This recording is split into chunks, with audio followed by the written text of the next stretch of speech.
오늘 말씀은 수학 문제를 던지면서 여러분 시작하려고 합니다. 우리 수학 문제 하면 우리 청소년들에게 유리할 텐데 한번 함께 살펴보도록 하겠습니다. 영어로 good 하면은 좋다라는 뜻입니다. 그래서 good morning 하면은 좋은 아침 아니겠습니까? 근데 또 영어로 God 하면은 하나님이다라는 뜻입니다. 하나님. 자, 문제입니다. 여러분 보시는 바와 같이 good에서 god을 빼면 무엇이 남겠습니까? 오, 역시 청소년 남다릅니다. 네, 고도연 너무너무 잘했습니다. 우리 도연에게 한 박수 한번 쳐주시기 바랍니다. 네, 자 여러분 그 다음 화면 보십시오. 그러면은 답이 O입니다. O는 숫자로 말하면 0입니다. 0. 0이라는 것은 nothing, 아무것도 아니다라는 것입니다. 이 질문과 답이 의미하는 바는 이것입니다. 세상에 아무리 좋은 것, 선한 것을 내가 얻었다 할지라도 하나님이 없으면은 아무것도 아니다라는 것을 뜻하고 있습니다. 여러분 우리가 어떤 것을 다 가져도 그 안에 하나님이 아니 계시면 nothing, 아무것도 아닙니다. 자, 그럼 다른 질문입니다. 그렇다면 아무것도 아닌 것에서 하나님을 더하면, 다시 더하면 보세요. 예, 이 0에서 하나님을 더하면은 무엇이 나올까요? 네, 이번에는 실세라 우리 또 작년부에서 이서연 지사님께서 정답을 말해 주셨습니다. 네, 그 다음 아까 보십시오. 네, 9입니다. 우리 이서연 지사님께 한번 박수를 부탁드립니다. 네, 수학 문제 참 잘 푸셨어요. 네, 그 자녀들이 아주 총명할 것 같아요. 네. 자, 이 뜻은 우리가 아무것도 아닐지라도, 우리는 아무것도 아닐지라도 하나님께서 함께 하시면 우리는 선하고 보배롭고 존귀한 존재가 될 수 있다라는 것을 뜻하고 있습니다. 그러므로 여러분, 하나님 때문에 우리는 보배롭고 존귀하고 귀한 존재임을 꼭 명심할 수 있기를 바랍니다. 오늘 본문 에베소서 4장 6절 말씀입니다. 제가 읽겠습니다. 하나님도 한 분이시니 곧 만유의 아버지시라. 만유 위에 계시고 만유를 통일하시고 만유 가운데 계시도다. 자, 이 말씀을 보시면 만유라는 것은 모든 것을 뜻합니다. 그런데 하나님께서 그 모든 것을 창조하시고 그 모든 것 가운데 계시고 모든 것을 하나로 만드시는 분이 바로 하나님이십니다. 그런데 하나님이 아니 계시면 그 모든 것은 쓸모가 없어집니다. 왜냐하면 하나님이 아니 계셨더라면 그 모든 것은 이 세상에 태어나지도 생기지도 않았을 것입니다. 그러므로 우리 모두는 하나님께서 함께 하심으로 말미암아 존귀한 존재가 된다는 사실을 꼭 명심해야 될 것입니다. 하나님께서는 우리와 함께 계시면서 우리를 어떻게 그러면 아름답고 선하고 보배로운 존재로 만들어가고 계실까? 이 부분에 대해서 우리가 궁금하지 않겠습니까? 하나님은 어떻게 우리를 아름답고 보배롭고 존귀하게 만들어가고 계실까? 보이지 아니하시는 하나님이신데 오늘 말씀을 통해서 그 하나님께서 우리를 통해서 무엇을 향하여 함께 동참하기를 원하고 계시고 하나님께서 하시는 일을 펼쳐 보여주시면서 그것의 주인공이 되라고 우리에게 말씀해 주고 계십니다. 우리 함께 살펴보도록 하겠습니다. 먼저 하나님은 우리를 부르시는 분이십니다. 1절 말씀입니다. 우리 같이 한번 읽겠습니다. 그러므로 주 안에서 갇힌 내가 너희를 권하노니 너희가 부르심을 받은 일에 합당하게 행하여. 네, 이 말씀을 보면은 우리는 하나님의 부르심을 받은 사람이다 라는 것을 알게 됩니다. 하나님은 부르시는 분, 우리는 부름받은 사람. 누가 불렀습니까? 하나님께서. 그래서 우리는 부름받은 존재라다 하는 것입니다. 여러분, 교회라는 단어를 보면 헬라어로 에클레시아입니다. 에클레시아. 다음 화면을 보여주시면은 그 의미가 나오는데, 에클레시아는 두 단어가 합쳐져 있는 단어입니다. 앞에 에크라는 단어하고 두 번째 동사의 원형인 칼레오라는 단어가 합쳐져 있어요. 그래서 에크라는 것은 영어로 from인데 몸으로부터라는 뜻이고, 그 다음에 칼레오라는 것은 두 가지 의미가 동시에 있는데 능동태로 call, 부르다라는 의미도 있고 수동태로 부름받다, be called, 부름받았다는 뜻도 있습니다. 그래서 에클레시아, 교회라는 그 어원의 의미는 예수님께 부름을 받은 사람들 혹은 세상으로부터 부름을 받아서 특별히 모인 존재들을 가리켜서 교회라고 합니다. 자, 에클레시아를 통해서 우리가 깨달은 것은 두 가지가 있는데, 하나는 교회라는 것은 건물이 아니라 사람이다라는 것을 우리가 첫 번째로 깨닫게 됩니다. 여러분, 우리 모두가 교회이고 이곳은 예배당입니다. 그러므로 이 건물이 교회가 아니라 저와 여러분 각자가 함께 모여서 두세 사람 이상이 모인 그 공동체를 가리켜서 교회라 그럽니다. 그래서 우리는 교회입니다. 아시겠습니까? 예. 그 다음에 둘째로 이 에클레시아라는 단어를 통해서 우리가 배우게 되는 것은 우리 모두는 예수님께 부름을 받았다라는 것입니다. 이 중에 어느 한 사람도 예수님의 부름 없이는 이곳에서 앉아있는 사람이 아무도 없다. 나는 예수님의 목소리를 듣지 못했는데요. 예, 우리 육신의 눈은 듣지 못했지만은 우리의 마음에는 성령님께서 예수님의 부르심을 우리에게 들려주셔서 나도 모르게 우리의 영혼이 내가 주님 계신 교회에 가야지. 힘들어도 더 자고 싶지만은 교회에 가야지. 그런 마음이 우리에게 생기는 이유는 예수님께서 우리의 영혼을 부르시기 때문에 우리가 이 자리에 있다라는 사실을, 보이지 않는 하나님의 부르심을 믿음으로 믿으시길 바랍니다. 자, 그럼 예수님께서 왜 우리를 교회로 부르셨을까? 궁금하지 않습니까? 왜 이 자리에 우리를 부르셨을까? 부른 이유가 도대체 뭘까? 오늘 말씀을 통해서 우리를 부르신 확실한 이유 세 가지를 반드시 깨닫고 그 부르심 앞에 확실하게 응답하는 저와 여러분이 되기를 바랍니다.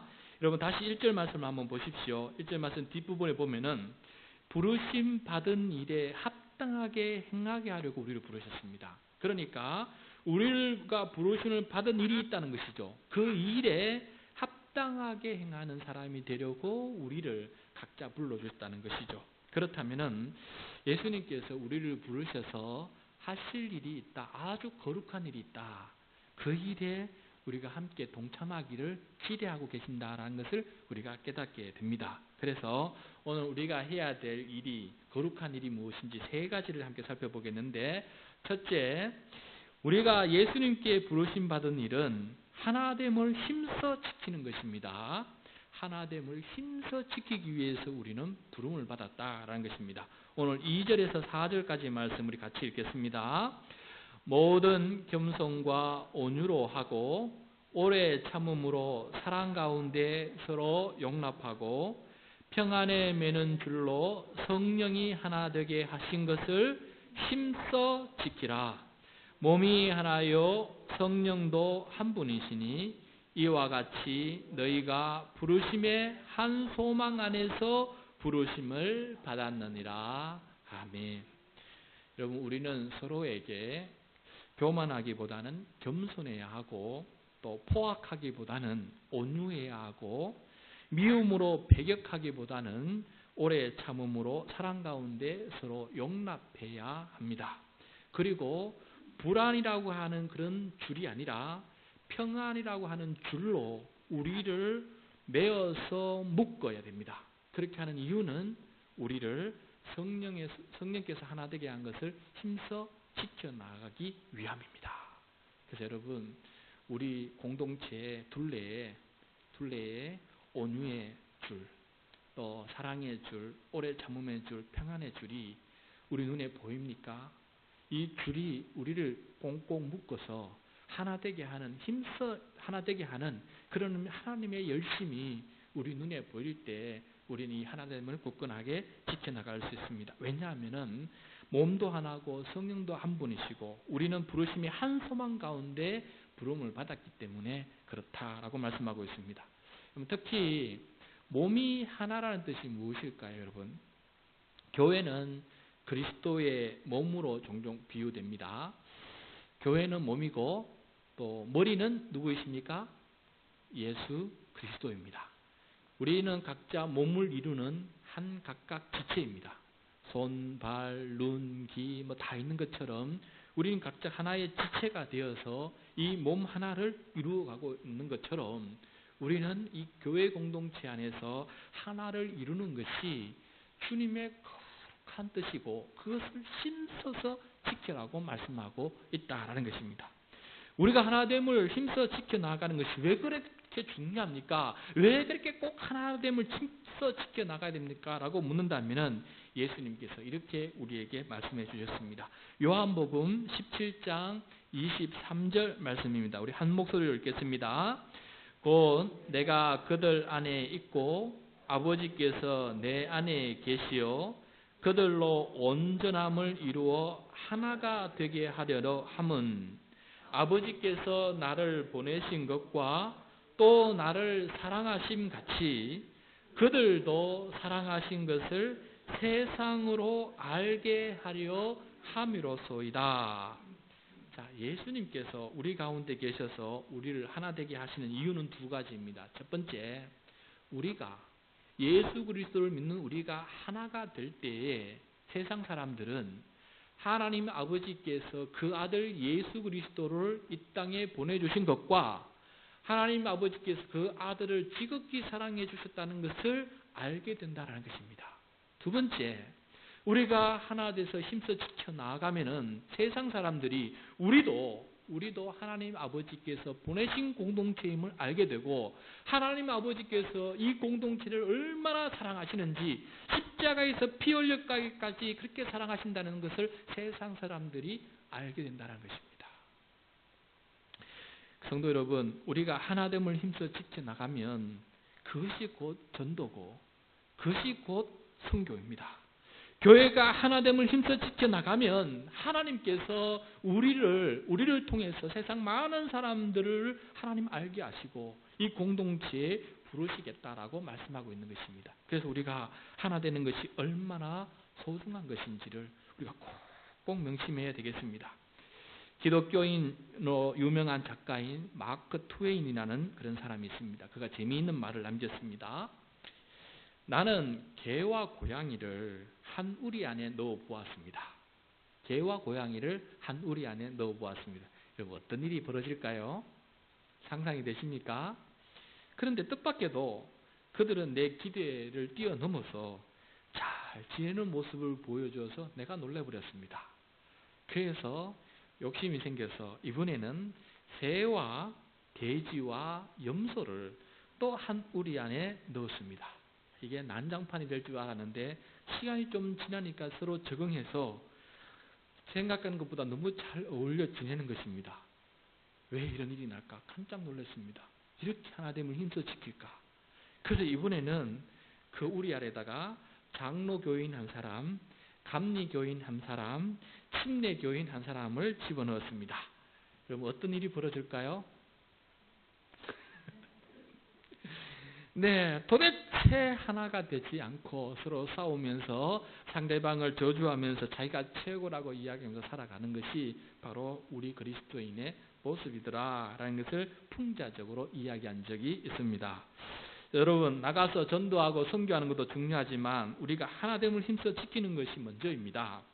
우리가 하나됨을 지키는 일에 힘써 동참할 때 그것이 결국은 우리들의 모습이 많은 사람들을 품어 안을 수 있는 그런 위대한 공동체, 열린 공동체가 될 수 있다라는 것을 우리 주님께서 우리에게 말씀해 주셨던 것입니다. 여러분, 이 교회를 하나 되게 하는 일에 힘써 동참하는 성도가 되시기를 바랍니다. 그것이 예수님께서 우리를 부르신 목적입니다. 우리가 부름받아서 해야 될 일이 힘써 하나로 지켜나가는 것, 이것이 우리의 위대한 사명이고 소명이다라는 것을 늘 기억하면서 나는 이 교회의 하나됨을 힘써 지키기 위해서 무엇을 할까? 그런 질문이 생긴다면 지금 여러분 마음에 우리 주님께서 위대하게 역사하고 계시는 것입니다. 그 부르심 앞에 응답할 수 있는 우리 모두가 되기를 바랍니다. 다음에 둘째, 우리가 예수님께 부르심 받은 일은 그리스도의 몸을 세우기 위함입니다. 우리가 예수님께 부름받으신 일은 그리스도의 몸을 세우는 것입니다. 우리 11절, 12절 말씀 우리 같이 읽겠습니다. 그가 어떤 사람은 사도로, 어떤 사람은 선지자로, 어떤 사람은 복음 전하는 자로, 어떤 사람은 목사와 교사로 삼으셨으니 이는 성도를 온전하게 하여 봉사의 일을 하게 하며 그리스도의 몸을 세우려 하심이라. 아멘.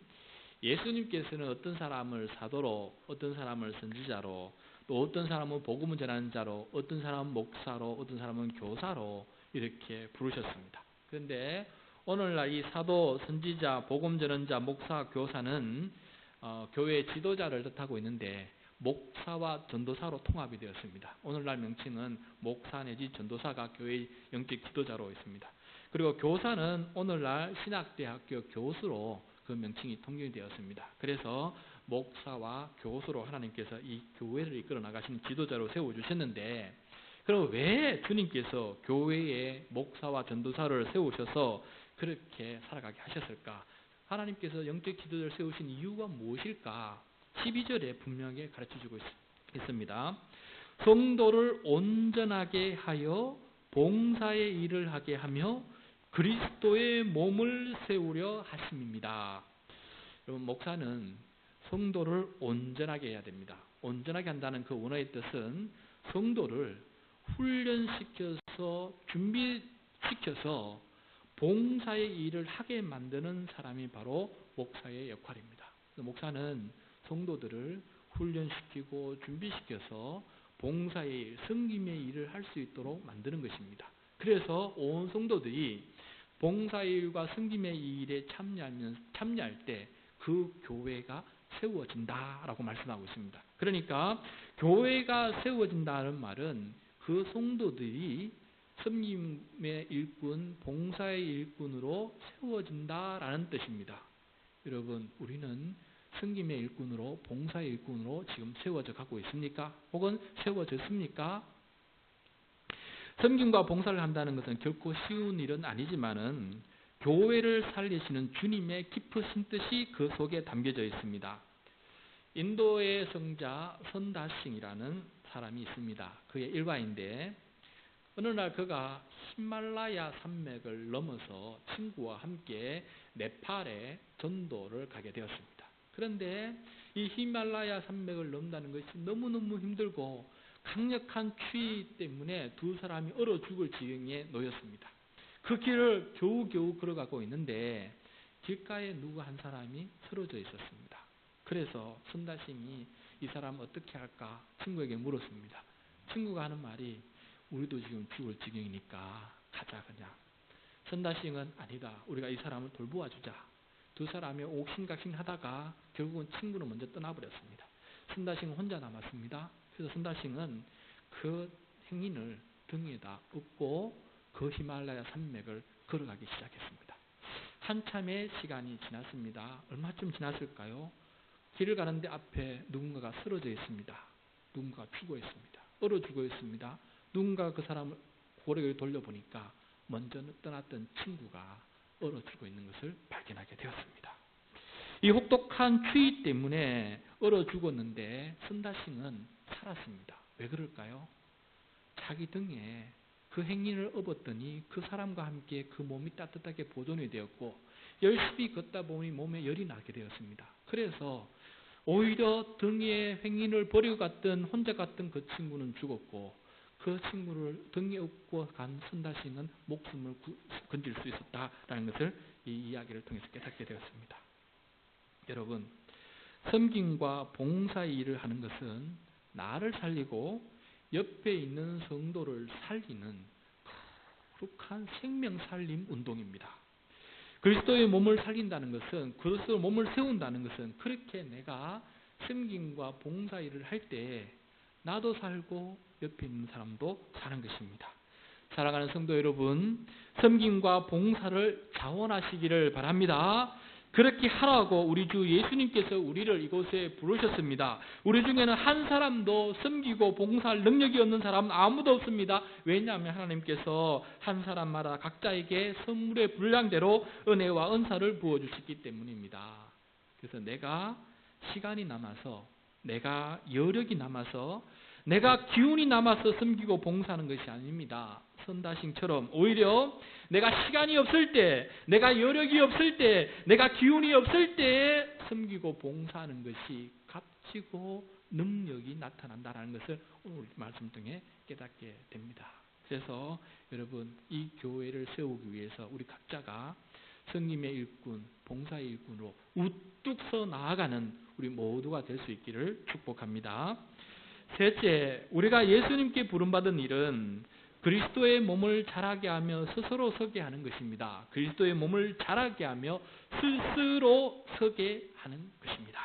15절, 16절 말씀 같이 읽겠습니다. 오직 사랑 안에서 참된 것을 하여 범사에게 그에게까지 자랄지라. 그는 머리니 곧 그리스도라. 그에게서 온 몸이 각 마디를 통하여 도움을 받음으로 연결되고 결합되어 각 지체의 분량대로 역사하여 그 몸을 자라게 하며 사랑 안에서 스스로 세우느니라. 여러분, 몸과 고기 덩어리가 다른 점이 무엇인지 아십니까? 고기 덩어리는, 몸과 고기 덩어리는 똑같이 놓여 있는데 고기 덩어리는 자라지 않습니다. 거기서 끝입니다. 그러나 몸은 자라고 성장합니다. 그 몸은 그 속에서 생명이 있다라는 것입니다. 그리스도의 몸인 교회는 자라나가야 합니다. 몸은 모든 지체가 서로 도움을 받고 연결되고 결합되어 있어야 합니다. 그러므로 몸이 자라기 위해서는 모든 지체가 함께 자신의 분량대로 자라가야 합니다. 어느 지체 하나도 이 중에서 자라지 않으면, 성장을 멈추면 몸에 이상이 생깁니다. 내가 자라지 못하면은 나 하나만 자라지 못하는 것으로 끝나는 것이 아니라 내가 다른 지체에게 어려움을 주고 다른 지체의 성장에 장애물이 될 수 있다는 것을 말씀해 주고 있습니다. 그러므로 우리 모두는 주 안에서 함께 말씀 안에서 함께 자라갈 때 우리는 하나님의 뜻을 이루는 것이다 라는 것을 우리가 깨달아야 됩니다. 그러므로 우리 모두는 함께 성장하고 자라야 합니다. 우리 모두가 춤추듯이 서로 손발이 척척 맞아서 하나님의 아들 예수 그리스도께 능숙하고 우아하게 응답하고 충분히 성숙한 어른이 되어가야 한다라는 것입니다. 제가 존경하는 또 메시지 성경이라를 번역하신 유진 피터슨 목사님이 계십니다. 목사님은 사모님과 함께 날마다 한낮에 1.5km 정도 떨어져 있는 공원에 산책을 하면서 늘 그 연못 주위에 있는 새와 식물들을 관찰하면서 그렇게 돌아오는 삶을 살았습니다. 어느 날 생각에 잠겨서 연못을 걸어가고 있는데 자전거를 타고 가는 어떤 남자가 가다가 저 앞에서 갑자기 멈추어 섰습니다. 그리고 이 목사님 부부가 올 때까지 기다렸습니다. 그리고 자기 소개도 하지 않고 자초지종도 설명하지도 않고 대뜸 이렇게 질문합니다. 두 분 결혼하신 지 얼마나 되셨습니까? 여닷없는 질문에 놀랐지만은 최대한 예의를 갖추어서 33년이 됐습니다 라고 대답했습니다. 그럴 줄 알았습니다. 두 분이 서로 완벽하게 발을 맞춰 걸으시는 거 아십니까? 정말 완벽하게 똑같이 발 맞춰 걸어가고 있습니다. 저는 결혼한 지 5년이 되었는데 저희는 아직 그 경지에 이르지 못했답니다. 매번 저희는 근소한 차이로 발이 맞지 않아서 어떻든 빨리 가기도 늦게 가기도 하고 그렇게 엇박자가 나는데 말입니다. 그렇게 얘기하고는 자전거를 타고 휙 가버렸습니다. 그러자 이 목사님 부부는 33년 동안 결혼 생활 동안 완벽한 리듬으로 함께 걷는 이 기적을 이루었다는 일에 굉장히 마음속에 뿌듯함이 있어서 서로 다시 발 맞추어 걷기 시작했습니다. 근데 이번에는 서로 발 맞추려고 하니까 더 어색해져 버렸습니다. 그렇게 잘 맞던 발이 맞추려고 하니까 맞지가 않았습니다. 부자연스러웠습니다. 그래서 부부가 다시 포기하고 변한 마음을 다시 걷기 시작했습니다. 그게 나중에 어떻게 된지 모르지만은 아마 자연스럽게 또 발이 맞춰졌을 것입니다. 여러분, 우리 교회 성도가 자라서 하나가 된다는 것은 이와 같습니다. 억지로 맞추는 것이 아니라 자연스럽게 맞추어지는 상태. 성도들끼리 연결되고 결합되어서 삐걱거리지 않고 자연스럽게 움직이는 몸인 교회 공동체를 만들어가는 것, 아니 만들어지는 것, 이것이 바로 교회의 성장한 모습입니다. 그래서 억지로 사랑하려고 그런 게 아니라 그냥 다가가다 보니 그것이 사랑이고, 내가 억지로 섬기려고 하는 것이 아니라 사랑하다 보니까 섬김이 되어버리고, 그런 모습이 우리들 사이에 자연스럽게 나타날 때 그것이 바로 성장한 교회의 모습이다라는 것을 말씀해 주고 있습니다. 여러분, 목자와 부목자는 아실 것입니다. 제가 지난주에 카톡방에 글을 하나 올렸습니다. 목자 부목자 카톡방에. 우리 주일 예배 마치면은 우리 교인들 나가기 전에 이 제비뽑기를 하자. 그래서 같은 번호가 나오는 두 사람끼리 위에 올라가서 같이 그날은 밥을 먹자. 그러니까 누가 뽑힐지 모릅니다. 우리 연로하신 우리 92세 되는 권사님과 가장 나이 어린 우리 주애가 같이 뽑힐 수도 있습니다. 어찌 모릅니다. 그런데 그렇게 함께 위에 올라가서 자연스럽게 올라가서 자연스럽게 밥을 먹고 자연스럽게 서로가 어떻게 사는지 이야기를 나누고 그렇게 한 15분 정도 같이 앉아서 밥을 먹을 수 있는 그런 자연스러움, 그것이 우리 공동체 안에서 일어난다면은 우리 교회는 성장한 교회입니다. 그렇지요? 그래서 우리 교회가 그런 모습이 되었으면 좋겠다. 그런데 목자들 사이에 생각해 보니까 저도 그래요. 부담이 되는 거예요. 오늘은 내가 좋아하는 사람 만나면 괜찮은데 전혀 엉뚱한 사람 만나서 밥을 먹으면 소화가 안 돼서 막 이 밥이 여기 얹혀가지고 내려가지 않으면 어떡할까? 이런 마음이 생긴다면은 아직까지 우리 교회 공동체는 정말 온전한 하나의 공동체로 우리가 성장하지 못했다는 증거가 아니겠습니까? 그런 마음이 생겼다면은 이것을 안 하려고 하는 것이 아니라 내가 좀 더 맞추어야지. 내가 좀 더 이 공동체를 위해서 서로 알아가는 그런 모습이 되어야 되지. 우리 집사님이 앞에 계시는데 저 뒤에 계시는 우리 청소년은 한 달이 지나도 우리 교회 저분 누구실까? 저분이 뭐하러 앉아 계시지? 알고 보면 내가 다녔던 중학교에 그 학교에서 가르쳤다고 그 학교에서 은퇴하신 선생님인데 아직 그것도 모르고 지금 계속 같이 예배 드리고 있는 것입니다. 그만큼 우리는 서로가 모르는 상태에서 살아가고 있다는 것 자체가 아직 우리는 성장을 다 이루지 못했다는 것을 증거가 아니겠습니까? 그래서 앞으로 우리가 매월 첫째 주일에는 성찬식을 하게 되는데 성찬식을 하는 그 주간은 우리가 예배를 마치고 제비뽑기를 하려고 합니다. 그래서 누가 뽑혔든지 간에 아주 그냥 자연스럽게 억지로 가는 것이 아니라 아주 자연스럽게 손발을 맞추어서 함께 밥을 먹을 수 있는 우리 성도가 됐으면 좋겠습니다. 자, 우리 몸이 이렇게 성숙되면은 최종적으로는 스스로 서는 몸이 되어야 됩니다. 스스로 누가 이렇게 세워줘서 서는 것이 아니라 스스로 서는 몸이 되어야 된다. 교회가 스스로 선다는 것은 어떤 의미일까? 외국에 나가서 선교사들이 선교를 할 때 선교 정책이 있습니다.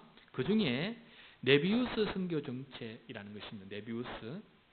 중국에서 선교 활동을 하다가 한국에 넘어오셔서 우리 한국 교회가 스스로 서기 위해서 선교 정책을 세웠는데 그 선교 정책이 바로 네비우스 선교 정책입니다. 네비우스 선교 정책은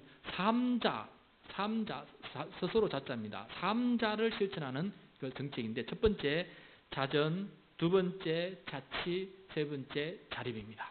자전이라는 것은 스스로 그 성도들이 복음을 전하고 스스로 그 성도들이 하나님의 말씀을 가지고 내가 전도한 사람을 양육해서 예수 그리스도의 일꾼으로 세워나가는 사람이 되는 것, 그것이 바로 자전입니다. 자전. 두 번째 자치는 그 교회의 목사가 혼자 일하는 것이 아니라 그 교회의 평신도 일꾼이 세워져서 그 평신도 일꾼들이 그 교회를 스스로 이끌어 나갈 수 있는 상태가 된 것, 그것을 가르쳐서 자치라 그럽니다. 자치. 평신도 성도들이 스스로 그 교회를 이끌어 나갈 수 있는 그런 상태. 세 번째, 자립. 재정적으로 자립을 말합니다. 누군가의 도움을 받아 살아가는 것이 아니라 재정적으로 독립하여서 그 교회가 스스로 그 교회를 운영해 나갈 수 있는 것, 그것을 가르쳐서 자립이다라는 것입니다. 그래서 교회는 궁극적으로 자전, 자치, 자립을 이루어 나갈 때 그 교회는 스스로 선 교회다라고 할 수가 있습니다. 여러분, 교회가 성장하면 어른이 된다는 의미입니다. 어른이 된다는 것은 스스로 자립할 줄 안다는 것입니다. 스스로 자립하지 못하면 어른이 되어도 아직까지 그 부모의 품속에 살아가는 것입니다. 결혼해서 가정을 이루면 그 가정은 자립할 수 있어야 됩니다. 그것이 바로 성인이 어린이 됐다는 의미가 아니겠습니까? 우리 교회도 그런 어른이 되기를 바랍니다. 말씀을 마무리하겠습니다. 우리는 예수님의 부르심이 있었기에 이 자리에 와 있습니다. 예수 그리스도께서 머리가 되신 몸의 지체가 되었고 서로 연결되고 연합되어서 하나됨을 이루고 있습니다. 주님께서 우리에게 말씀하십니다. 이 하나됨을 힘써 지키라. 그러면은 세상 사람들이 이 교회를 바라보면서 하나님께서 살아계심과 이 하나님께서 우리를 사랑하고 계신다는 것을 깨닫게 된다. 그리고 우리 지체는 양육을 받아서 섬김과 봉사의 자리에 일꾼으로서 나가야 됩니다. 그것이 바로 교회가 세워진다는 의미입니다. 그리고 마지막으로 교회는 자라서 스스로 설 줄 알아야 됩니다. 자치, 자전, 자립할 수 있는 그런 교회가 되어서 우리 교회가 어른으로서 성장해 나갈 수 있는 그런 교회가 되기를 바랍니다. 그것이 바로 주님께서 우리를 교회로 부르신 목적입니다. 그 목적을 이루는 저와 여러분이 될 수 있기를 간절히 축복합니다.